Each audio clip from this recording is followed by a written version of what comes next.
বিসমিল্লাহির রহমানির রহিম। আসসালামু আলাইকুম। আজকে আমি আপনাদেরকে দেখাবো সরিষা কচুর রেসিপি। প্রথমে এখানে আমি কচুটা কেটে নিয়েছি। পানিতে লবণ দিয়ে কচুটাকে সিদ্ধ করে নিব।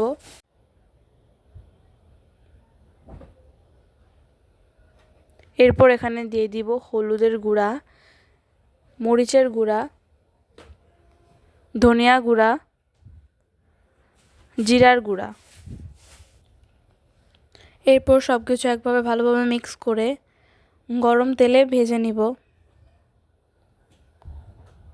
একে একে আমি সবগুলো কচুগুলো ভালোভাবে ভেজে নিব।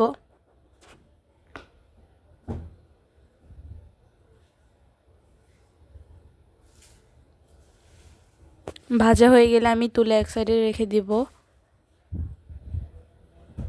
এরপর এটাকে রান্না করে নিব। প্রথমে তেলে দিয়ে দিব তেজপাতা, পেঁয়াজ কুচি, আদা রসুন বাটা, হলুদের গুঁড়া, মরিচের গুঁড়া, জিরার গুঁড়া, ধনিয়া গুঁড়া। সবগুলো মশলা একেভাবে ভালোভাবে কষানো হয়ে গেলে দিয়ে দিচ্ছি সরিষা বাটা। দিয়ে ভালোভাবে কষিয়ে নিয়ে একটু পানি দিয়ে দিব।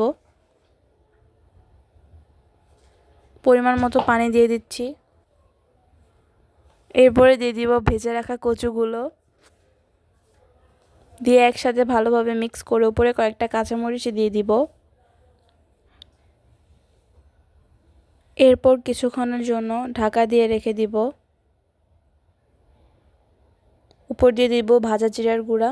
এরপর আমাদের কচু রেডি। তো থ্যাঙ্কস ফর ওয়াচিং।